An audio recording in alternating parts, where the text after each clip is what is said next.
तो अगर मैं कहूँ कि साल 2016 और 2017 में जो मेडिसिन के नोबेल पुरस्कार दिए गए थे ना, वो दो बहुत ही शानदार और दुनिया को बदल देने वाली खोजों के लिए थे। बिल्कुल, मतलब वो सच में साइंस के लिए बहुत बड़े माइलस्टोन्स थे। हाँ, पहली खोज इस बारे में थी कि हमारे शरीर की अंदरूनी बायोलॉजिकल घड़ी कैसे काम करती है, और दूसरी ये थी कि हमारी कोशिकाएं यानी जो सेल्स हैं वो खुद का ही कचरा खाकर हमें जवान कैसे रखती हैं, जो कि अपने आप में बहुत ही ग्राउंड ब्रेकिंग है ना? एकदम।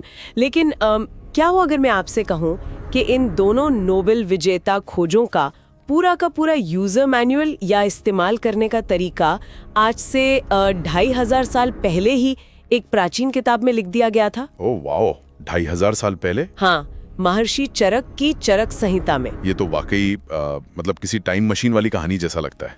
सच बताऊं तो जब मैंने पहली बार इन दोनों चीजों को साथ रखकर पढ़ा ना, तो ऐसा लगा जैसे कोई बहुत ही एडवांस साइंटिफिक पेपर किसी ने प्राचीन भाषा में ट्रांसलेट कर दिया हो। राइट।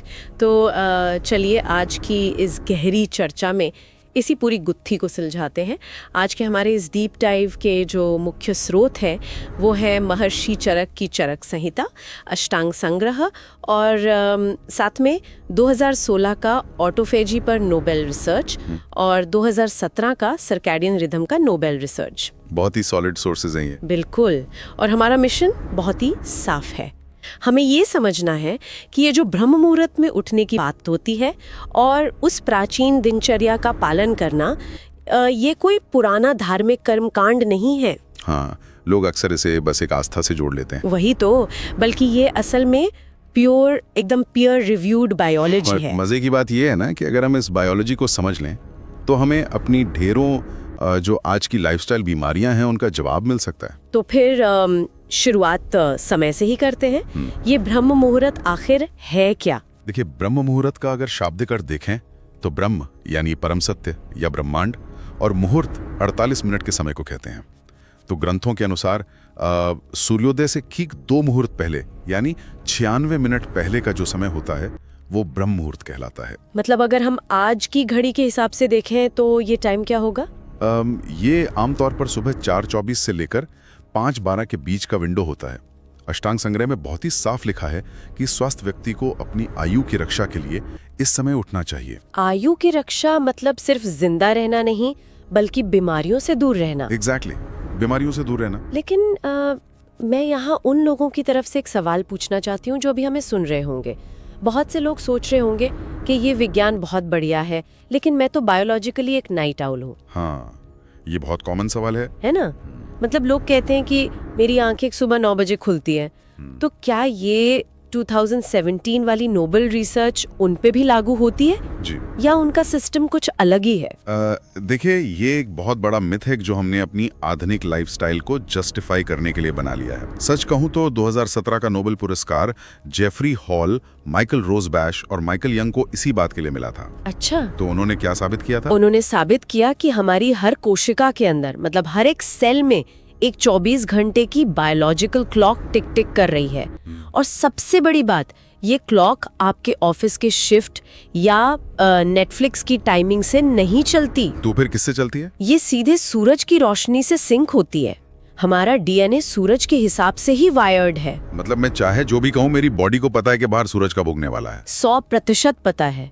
सूरज उगने से ठीक पहले यानी उसी ब्रह्म मुहूर्त के समय शरीर में कॉर्टिसोल नाम का हार्मोन प्राकृतिक रूप से बढ़ना शुरू होता है ताकि हमें ऊर्जा मिले और हम उठ सके। बिल्कुल। और वहीं नींद का जो हार्मोन है मेलाटोनिन, वो नीचे जाने लगता है। लेकिन असली जादू तो इस समय दिमाग के अंदर चल रहा होता है। वो कैसे? दिमाग में क्या होता है इस वक्त? न्यूरोसाइंस ने खोजा है कि सुबह 3 से 5 बजे के बीच हमारे दिमाग का ग्लिम्फेटिक सिस्टम अपनी पीक पर होता है। रुको, ये ग्लिम्फेटिक सिस्टम क्या चीज है? ये दिमाग का अपना सीवेज सिस्टम है, एक तरह से सफाई विभाग। दिन भर जब आप सोचते हैं, काम करते हैं, तनाव लेते हैं, तो दिमाग के सेल्स में बहुत सारा मेटाबॉलिक कचरा जमा हो जाता है। अच्छा, मतलब दिमाग में भी कचरा जमा होता है? हाँ, और इसमें सबसे खतरनाक है बीटा एमिलॉइड प्लैक। ये वो कचरा है जो अगर लंबे समय तक जमा रहे ना, तो आगे चलकर अल्जाइमर्स और डिमेंशिया जैसी भयानक बीमारियां पैदा करता है। ओह वाओ, तो ये ग्लिम्फेटिक सिस्टम इस कचरे का क्या करता है? रात के आखिरी प्राइम में यानी उसी 3 से 5 के बीच सेरिब्रोस्पाइनल फ्लूइड दिमाग की कोशिकाओं के बीच से बहुत तेजी से बहता है और इस सारे कचरे को धोकर लिटरली फ्लश करके बाहर निकाल देता है। तो क्या हम इसे ऐसे समझ सकते हैं कि दिमाग का ग्लिम्फेटिक सिस्टम रात में शहर की सड़कों को साफ करने वाले सफाई कर्मचारियों की तरह है? हाँ, ये बहुत ही सटीक एनालॉजी है। अब इमेजिन करो कि सफाई चल रही है और कोई इंसान अचानक 4:30 बजे अपने फोन के तेज आवाज वाले अलार्म से झटके से उठ जाए। ये तो ऐसा हुआ ना जैसे सफाई कर्मचारियों के काम के बीच में अचानक से शहर का सारा भारी ट्रैफिक सड़कों पर भेज दिया जाए। बिल्कुल, वो सफाई कभी पूरी हो ही नहीं पाएगी और वो कचरा वहीं का वहीं रह जाएगा। सही कहा। जब आप अलार्म से झटके से उठते हैं तो आप इस फ्लशिंग प्रोसेस को बीच में ही रोक देते हैं, लेकिन जब आप ब्रह्म मुहूर्त में प्राकृतिक रूप से अपनी बायोलॉजिकल क्लॉक के हिसाब से उठते हैं ना, तो शरीर ये सफाई आराम से पूरी कर चुका होता है। ये तो हुई दिमाग की बात कि वो अपनी डीप क्लीनिंग कर रहा है, लेकिन शरीर के बाकी हिस्सों का क्या? मुझे याद है 2016 के नोबेल का संबंध कुछ खाने से या यूं कहें कि नहीं खाने से था। हाँ, यहाँ जो सबसे दिलचस्प बात है वो है जापानी वैज्ञानिक डॉक्टर योशिनोरी ओसुमी की 2016 की नोबेल विजेता रिसर्च, जिसे ऑटोफेजी कहते हैं। ऑटोफेजी, इसका मतलब क्या है?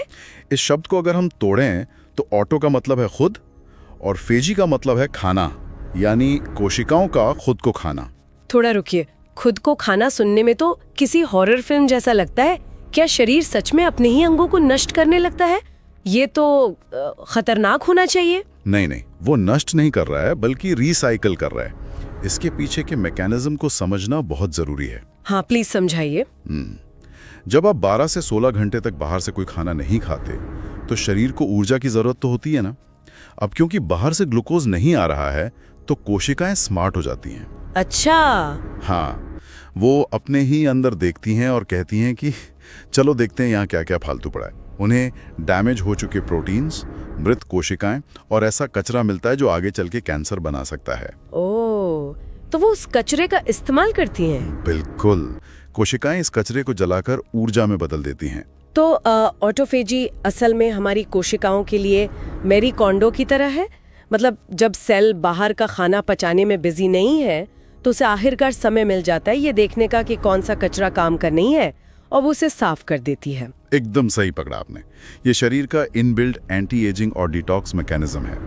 इससे इन्फ्लेमेशन कम होता है और उम्र बढ़ने की रफ्तार धीमी हो जाती है। यहाँ बात सच में बहुत दिलचस्प हो जाती है क्योंकि जो हमारे सोर्सेज हैं, चरक संहिता का एक सूत्र कहता है प्रातः अनाहारो हितः। हाँ, जिसका सीधा सा मतलब है कि सुबह सुबह खाली पेट रहना या उपवास करना फायदेमंद है। अब अगर हम डॉक्टर ओसुमी की ऑटोफेजी और जॉन हॉपकिंस यूनिवर्सिटी के मार्क मैटसन तथा सैल्क इंस्टीट्यूट के सच्चिदानंद पांडा की रिसर्च को एक साथ जोड़ें तो पूरा गणित एकदम समझ में आ जाता है। एकदम।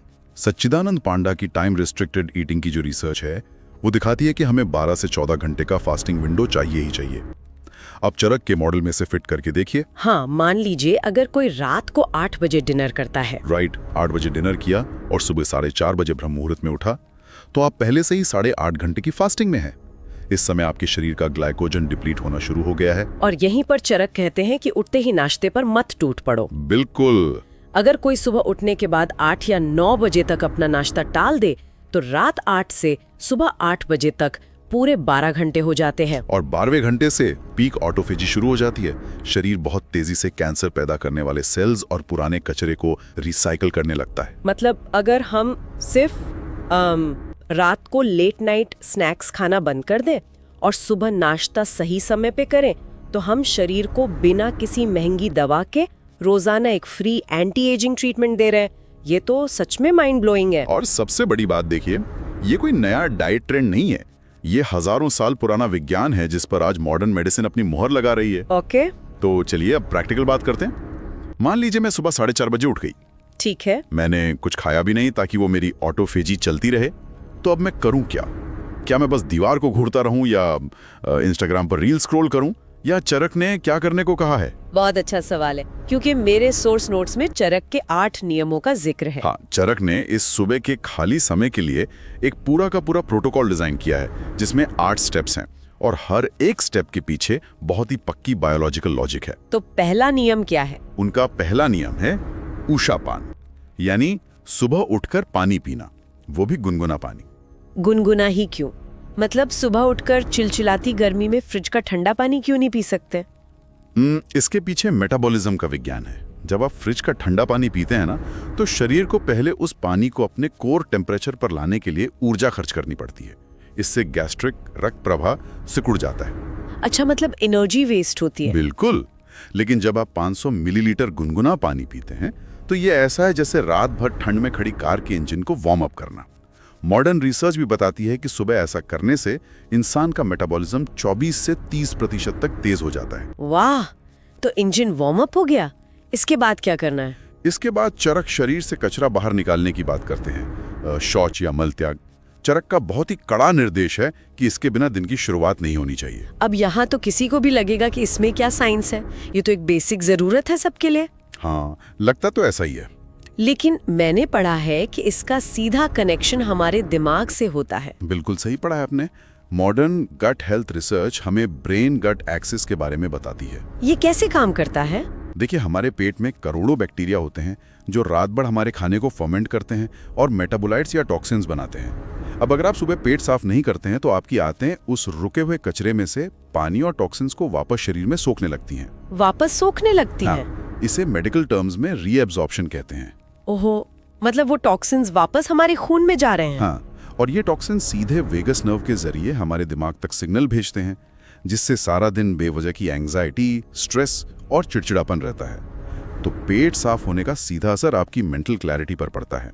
ठीक है, तो अंदर की सफाई हो गई, गट साफ है, अब आगे का स्टेप क्या है? तो गट के प्रवेश द्वार यानी मुंह की सफाई। तीसरा नियम है दंत धावन और जिह्वा निर्लेखन, मतलब दातुन करना और जीभ खुरचना। चरक ने इसके लिए खास तौर पर नीम जैसी कड़वी लकड़ियों का इस्तेमाल करने को कहा है।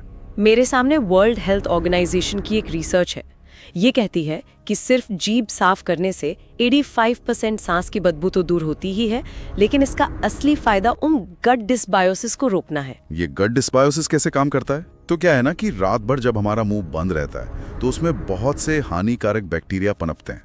अगर आप बिना मुंह साफ किए कुछ खाते हैं या पीते हैं तो सारे बैक्टीरिया सीधे आपके पेट में जाते हैं और वहां जाके गड़बड़ करते हैं। बिल्कुल, वो वहां के अच्छे बैक्टीरिया के बैलेंस को बिगाड़ देते हैं और इसी बैलेंस के बिगड़ने को गट डिसबायोसिस कहते हैं। और नीम का इसमें क्या रोल है? जहां तक नीम की बात है, विज्ञान अब जानता है कि नीम में अजाडिरेक्टिन नाम का एक कंपाउंड होता है जो एक बेहद शक्तिशाली और प्राकृतिक एंटीबैक्टीरियल है। ये मुंह के माइक्रोबायोम को बिना नुकसान पहुंचाए सिर्फ खराब बैक्टीरिया को ही मारता है। तो हमने गट साफ कर लिया, मुंह साफ कर लिया, यानी शरीर के अंदर की सफाई हो गई पूरी।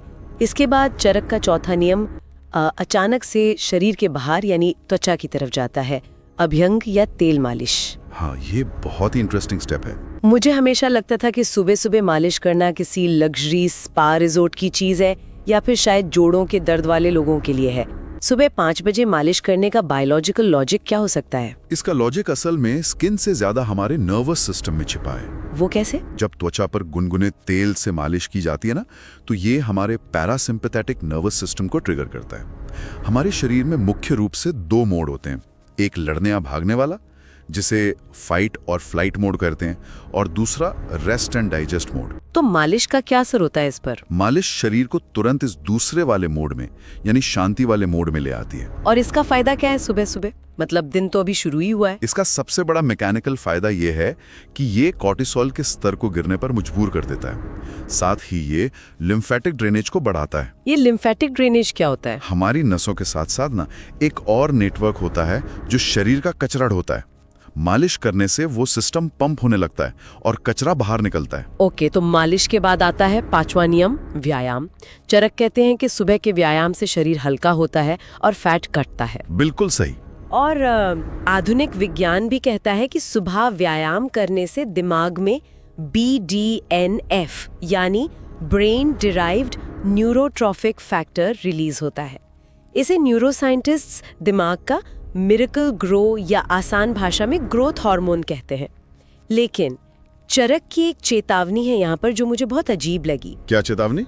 वो कहते हैं कि व्यायाम हमेशा अर्ध शक्ति यानी अपनी आधी क्षमता से ही करना चाहिए। आपको ये अजीब क्यों लगी?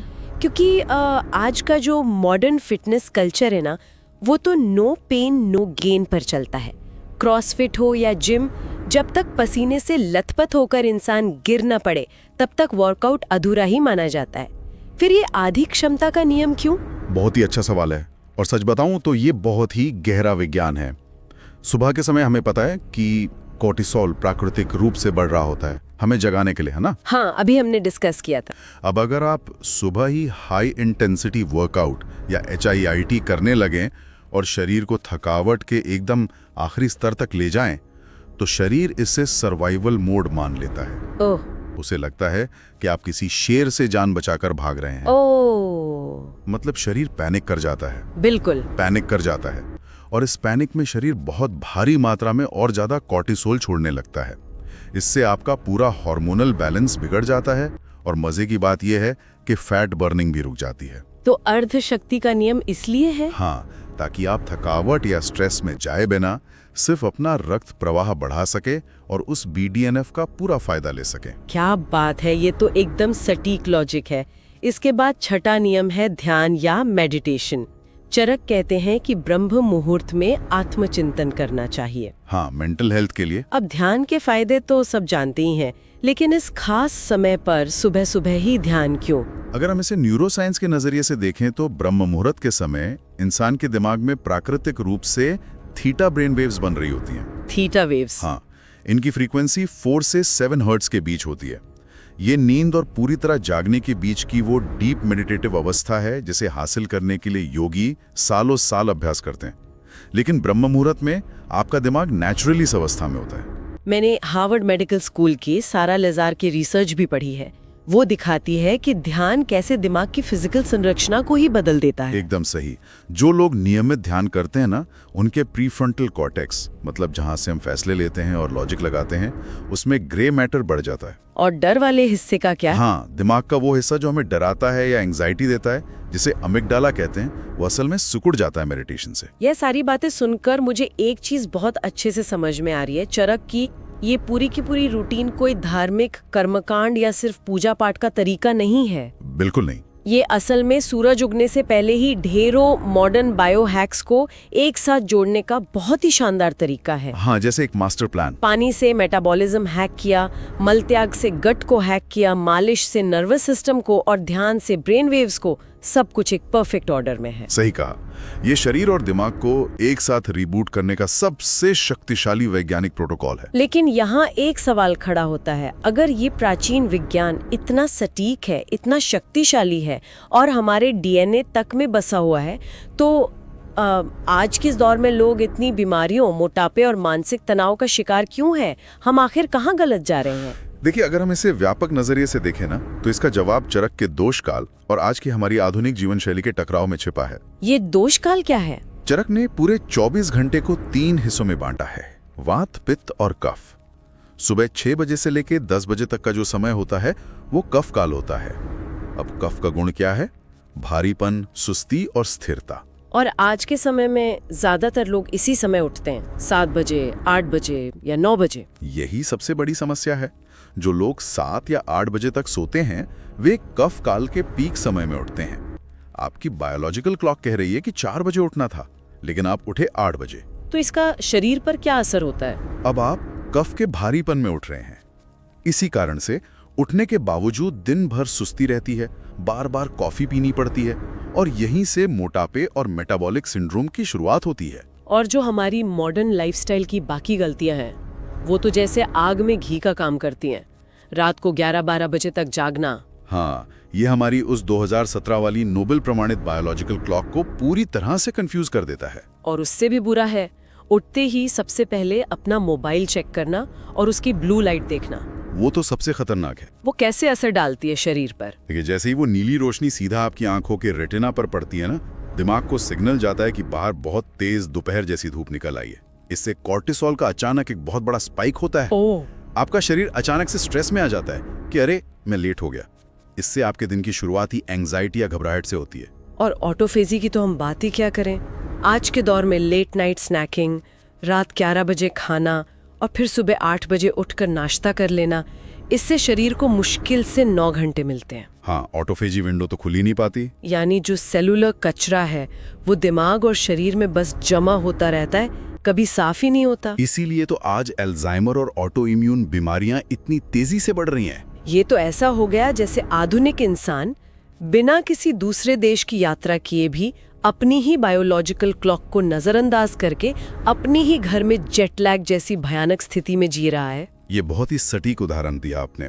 हमारा शरीर एक टाइम जोन में है और हमारी लाइफस्टाइल किसी दूसरे ही टाइम जोन में चल रही है।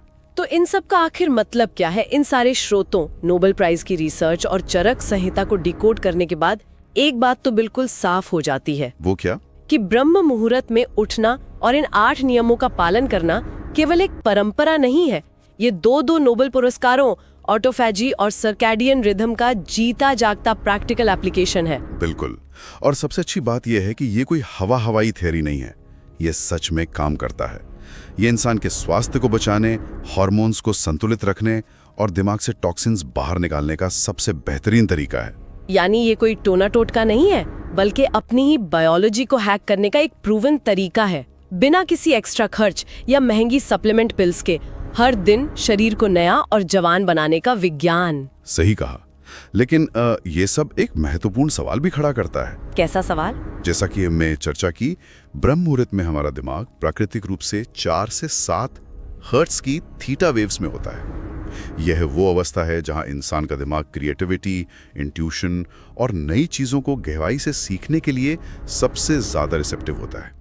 हाँ, सबसे ज्यादा ओपन होता है। एक तरह से कहें तो ये वो समय है जब दिमाग का दरवाजा खुला होता है और उसे किसी भी दिशा में प्रोग्राम किया जा सकता है। तो ये हम सब के लिए सोचने वाली बात है।